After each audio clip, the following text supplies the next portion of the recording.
Des pharisiens vinrent lui demander, pour le mettre à l'épreuve, s'il est permis à un mari de répudier sa femme. Il leur répondit, « Que vous a commandé Moïse ?» Moïse, dirent-ils, a permis d'écrire une attestation de rupture et de répudier.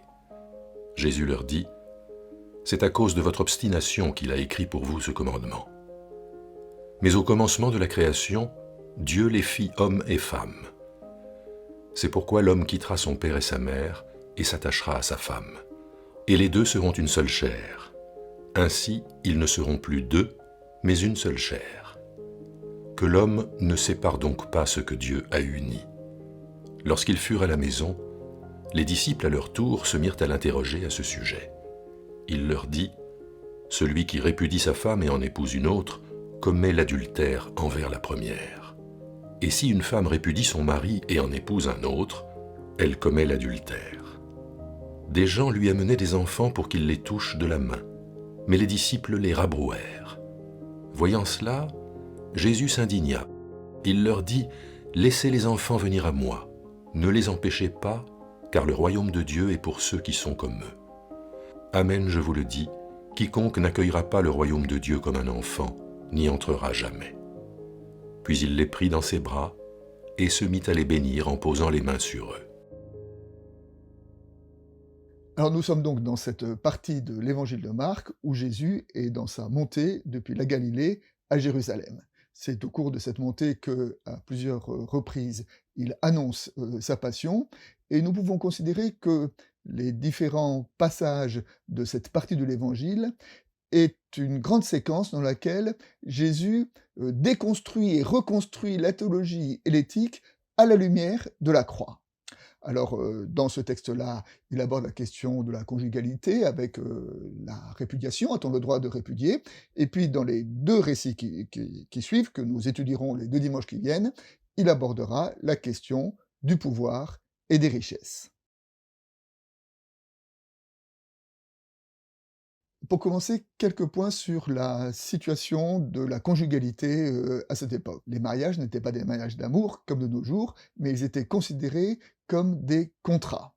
Alors, les fiançailles précédaient le mariage, et au cours des fiançailles, il était écrit comment allait se dérouler le mariage et qui paierait les frais du mariage, la dot que la jeune fille devait apporter, et le gage que le mari devait payer en cas de répudiation. Ce qui fait que plus tard, les possibilités de répudiation étaient assez courantes.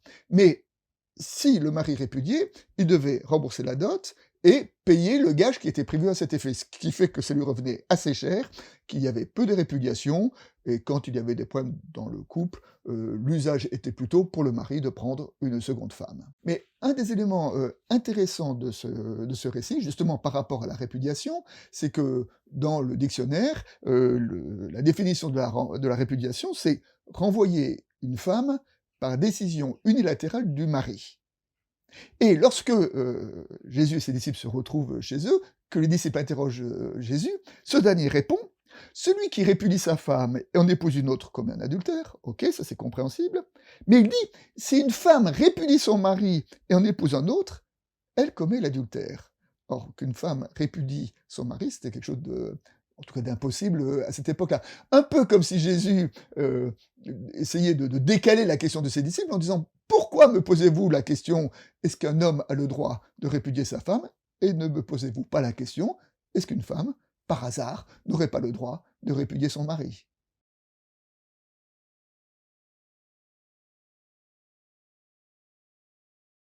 Ce qui est intéressant dans la réponse de Jésus, c'est que il est interrogé sur la question de l'éthique, du droit. Hein. Dans quelles conditions a-t-on le droit de répudier sa femme, hein? C'est-à-dire qu'est-ce qui est bien, qu'est-ce qui est mal, qu'est-ce qu'on a le droit de faire, qu'est-ce qu'on n'a pas le droit de faire. Et Jésus répond en décalant la question, non plus sur le registre de l'éthique, mais sur le registre de l'anthropologie. C'est-à-dire qu'est-ce qu'un humain, en ne répondant pas par rapport à la loi, mais en renvoyant au récit de création du monde. Et là, il convoque les 2 premiers récits de création.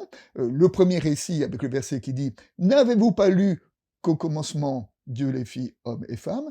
Et le deuxième verset qui dit « C'est pourquoi l'homme quittera son père et sa mère et s'attachera à sa femme, ils formeront une seule chair », ce qui est le deuxième récit de création.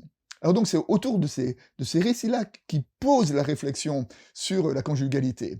Donc, au commencement, Dieu les fit hommes et femmes. Donc Jésus pose la différenciation sexuée au fondement de sa réflexion, et d'ailleurs, ce qui est bien aussi le fondement de l'éthique. Le fondement de l'éthique, c'est quelle place est-ce que je laisse à l'autre différent de moi-même dans mon environnement? Et bien Jésus dit que d'une certaine façon, que dans cette relation à l'autre, cette relation à l'altérité qui fonde l'éthique, et ben ce qui est à la base de cela, il y a la différenciation sexuelle, parce qu'un homme et une femme, c'est pas pareil, et comment l'homme accueille et prend en considération la différence de la femme, et comment la femme accueille et prend en considération la différence de l'homme.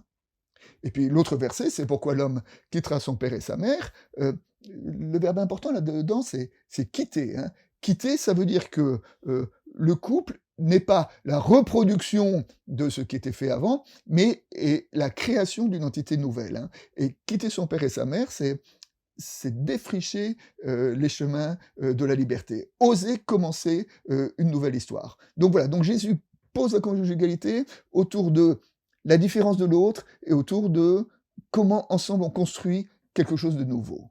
Ensuite, lorsque Jésus retrouve ses disciples et qu'il leur dit donc ce verset, hein, c'est pourquoi l'homme quittera son père et sa mère, et il ajoute ensuite ce verset que nous entendons régulièrement dans les liturgies de mariage, que l'homme ne sépare pas ce que Dieu a uni. Alors, ce verset, certaines églises s'appuient sur ce verset pour interdire le divorce, sauf que, dans le parallèle de l'évangile de Matthieu, Jésus envisage une possibilité de séparation lorsqu'il dit « Celui qui répudie sa femme, sauf pour inconduite sexuelle, et en épouse une autre, commet l'adultère. » C'est-à-dire que Jésus ouvre la possibilité de répudier pour inconduite sexuelle. Alors, inconduite sexuelle, en grec, c'est le mot porneia. Qu'est-ce que ça regroupe? On ne sait pas très bien. L'infidélité, la violence, le mépris. En tout cas, ce que nous pouvons entendre, c'est que Jésus prend acte que parfois, oui, la séparation est inévitable. Simplement, il souligne que chaque fois qu'il y a séparation, eh ben, il y a échec du projet de Dieu pour le couple qui avait été formé.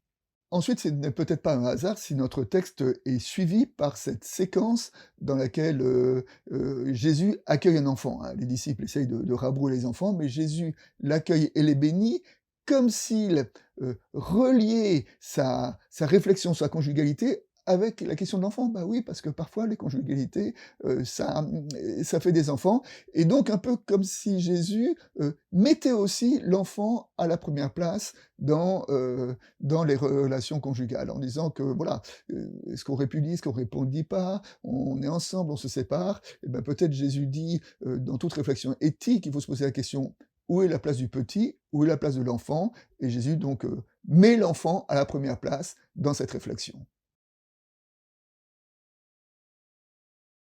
Comme illustration, je voudrais revenir sur le verset « C'est pourquoi l'homme quittera son père et sa mère » et mettre ce verset en association avec les travaux du sociologue Emmanuel Todd, qui a travaillé sur les modèles familiaux dans le monde.